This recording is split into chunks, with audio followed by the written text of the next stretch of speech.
Pro players are masters of repositioning. Unlike casual players who often stay in the same spot, pros constantly move around to avoid becoming predictable target. By keeping the enemy guessing, you can gain a significant advantage and outplay your opponents. In this clip, Elevate Candy demonstrates the importance of anticipation and adaptability. Candy spots a player from galleries and connects his shot. Behind Lucazin is his teammate Pabzera. Candy quickly realizes this and runs away from trouble, repositioning to confuse galleries. The quick decision to move throws off the enemy team, making it harder for them to track his location. With that element of surprise, Candy connects again, securing his second kill. That's the first thing that pro players do that you probably don't, all from the 2024 Call of Duty Mobile World Champs. You'll learn a lot by watching the best of the best, whether you're in a team or you're a solo player. One of the key habits pros that you might overlook is their ability to leverage the environment. Use your surroundings to your advantage. Avoid exposing yourself to the enemy unnecessarily, especially if you're not using an SMG or shotguns. Take advantage of head glitches and peekers advantages whenever possible. The less the enemy can sense your location, the better your chances of securing a kill.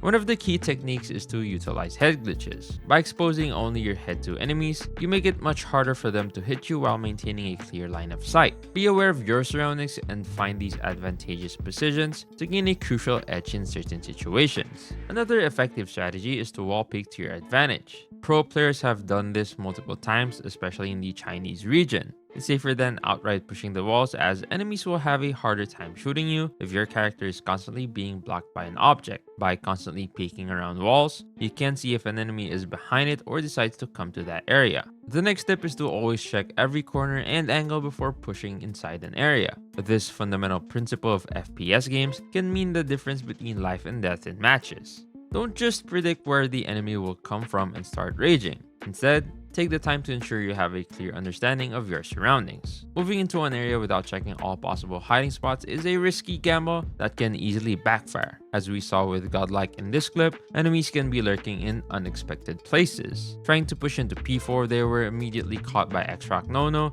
hiding in a corner. Not only did they both die, but they also lost a valuable war machine that could have been used later. Watch how Q9 expertly pushes towards their objective. They meticulously check every angle and corner to ensure no enemies are lurking nearby. When they spot an Xrock player, they quickly eliminate them and secure the round win. This methodical approach demonstrates the importance of careful positioning and situational awareness in the game. Another thing pro players do is take space and create room for their teammates. Use your operator skills, score streaks, and utilities to push the enemy away from the hill. This gives your team plenty of time to better position themselves and secure control of the objective. Position yourself strategically between your opponents and teammates, creating a void that the enemy has to get through before they reach the hill. By effectively using your operator skills, you can clear out entire sections of the map, forcing the enemy to back off or reposition to a worse location, which gives your team the breathing room they need to lock down the hill. Dropping these weapons or utilities in key choke points or advancing enemies can slow down their push and buy your teammates more time to hold their ground. See how Elevate EOP utilizes the Sparrow to disrupt the enemy's push. By spamming it in areas where wolves might enter, he forces them to delay their advance and stay behind cover. Once the Sparrow runs out, EOP quickly takes control of the situation by aggressively pushing into the gap between the hill and the enemy, catching them off guard. This play gives Elevate a huge advantage and allows them to secure P3. Another example of this is Xrock Rushi shooting the war machine at the side where Q9 players are getting spawned in, as you can see on the map, to push them away from P2, giving Xrock almost all the points in P2. Up next is utilizing your utilities to gain an advantage. These tools can provide valuable benefits in various situations, from checking enemy locations to outplaying opponents. Knowing how to use them effectively can be a game changer. Smoke grenades, for example, can completely disrupt enemy vision. Watch how Xrock Ma throws a smoke grenade at the bomb site in this clip. This forces Q9 Sun into a difficult decision: rush through the smoke to check for the fuse, or keep searching for Ma. Ultimately, Sun rushes in and gets outplayed by Ma, who cleverly flanks around the smoke and secures the kill. Understanding your utilities' functions and knowing when to deploy them is crucial. Effective use of these tools can create significant advantage for you and your team. Remember that proper utility usage can change the course of a match, so make it a habit to integrate them into your gameplay. Tip number 6 is to change your pace from time to time. Don't always stick to one style of play. Be aggressive or passive depending on the situation. Pro players constantly switch between these styles, keeping their opponents guessing and creating opportunities to capitalize on. This unpredictability can give you and your team a significant advantage. Elevate's strategy in Tunisia was a masterclass in unpredictability. After rounds and rounds of passive play, they suddenly launched a coordinated push from 3 different lanes: winery, A-long, and mid-long. This aggressive move caught galleries off guard and put them in a severely disadvantageous position. Q9's strategy in this match was a textbook example of passive play. By locking down all possible entry points, they forced X-Rock to stay on the defensive. Q9 O-Link's roaming presence behind the team provided additional security and ensured that X-Rock couldn't push through without facing immediate resistance. This setup effectively choked off X-Rock's options and prevented them from planting the bomb. In the end, it's not just about reacting to the game, but controlling it by making your opponents second guess themselves. So, whether you're going for an aggressive push or taking a step back to play more cautiously, the ability to switch gears at the right moment can be the deciding factor. For the 7th tip, timing is everything when it comes to using score streaks and operator skills. These powerful tools can be game changers, especially in clutch situations. Use them strategically to turn the tide of a match and give your team the edge you need to secure a victory. Control is a prime example of how important operator skills are. In this game mode, spawns and routes are more predictable, making it easier for players to anticipate enemy movement. A well-timed operator skill can create a significant advantage to help your team push forward or secure objectives. Don't underestimate the impact of operator skills in Hardpoint. Elevate's strategy of saving up 2 or 3 operator skills for P2 proved to be a game changer. By unleashing a barrage of these powerful abilities, they overwhelmed Q9 and secured a significant advantage, ultimately leading to a victory. Remember that timing is everything. If you save up your operator skills or score streaks for the right moments, you can potentially change the outcome of a round. So, observe the flow of the game, communicate with your teammates, and use them wisely.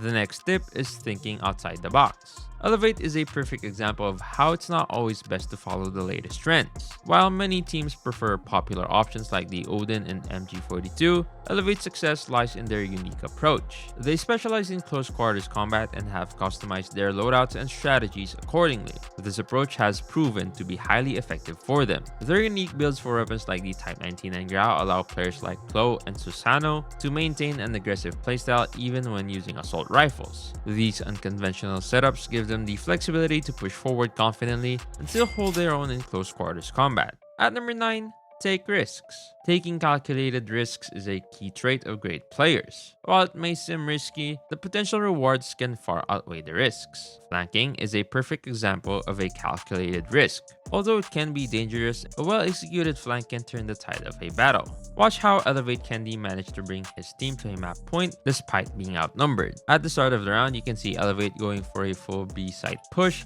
except for one person. During their B rush, you can see the amount of utilities raining down on site and even a smoke lineup from Yopi at B ramps to block off vision from P1 and Tin, causing Mao Chi to ask for help. Wuling went ahead for backup but was quickly taken down by PJ. Q9 knew how quickly it became chaotic down in B site, which caused them to go for a fast B rotation, which was a mistake because Mao Chi actually did a great job holding down the site and even got 2 kills traded after Wuling. Because of the amount of space that Q9 gave up, they gave Kendi an opportunity to take down D Chen and Mao Chi from behind, making it a 3v2 situation, giving Elevate the space they need to pinch Q9 in sight, who were worried about Kendi from behind.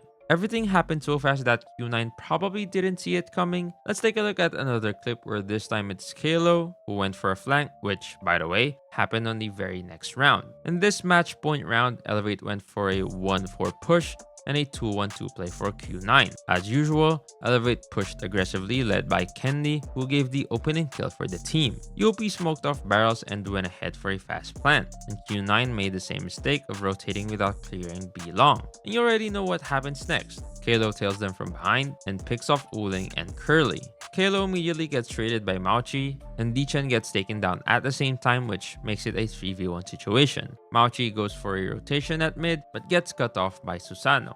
These 2 consecutive lurk plays give Elevate their second map win against Q9. Up next is to communicate. communication is key in ranked games. While backseating can be frustrating, offering small bits of information like callouts and letting your teammates know your plans can significantly impact the outcome of the match. By communicating effectively, you can create a more positive and collaborative environment while also improving your team's chances of victory. Take a look at this S&D takeoff clip where Q9 is playing for time, setting up a crossfire while simultaneously waiting for Chuan to go for the defuse during a post-plant situation. Now this is what I call peak teamwork. Watch how Curly makes sure to check the bomb after securing a kill while making noise to get Chuan's attention, especially since he knows his general direction after killing Sun 8 seconds ago. But wait a second, Maochi's at top control room, which is a great spot to hold B side. Chuan knows that Curly's above him, but he doesn't have any idea where Maochi is, so he has no choice but to tap the bomb to force Q9 to peek at him, and obviously it did not end well. Another thing that you can take away from this clip is that there's a really high chance to secure a round if you have the man advantage. You can see Maochi sitting up top, not showing an inch of his skin, letting Curly gather all the information that they need so they can both play crossfire against Chuan, who was on a race against time.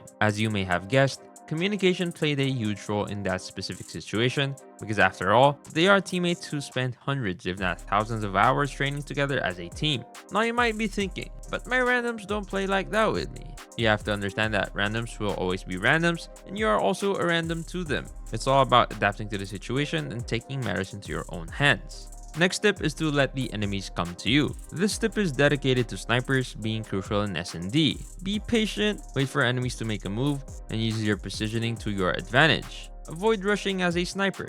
Focus on holding your position and waiting for the perfect shot. A well-placed sniper shot can significantly impact the outcome of the round. Watch godlike Abyss in this play for example. Knowing full well he is a sniper, there's no point for him to rush the winery since it can be troublesome. Instead, he constantly rechecks the inside of winery to see if an enemy is inside hiding, and when he did eventually hear try Vague sliding into another angle of the winery with an R90 in hand, he immediately repositions where Vague can see him clear enough, which forces Vague to rush outside and pace for it. If Abyss decided to stay in his original position, Vague could have possibly got him killed since his original position was too open and predictable, but since Abyss decided to reposition to a spot where Vague needs to go outside in order to check where he's at, Abyss can always take the first shot. Even though he missed the first one, it still never let Vague have the opportunity to land his own shot since Abyss is already scoped in, just waiting for him to go out. These are the strategies used by the best players in the world, and mastering these skills will definitely elevate your own gameplay.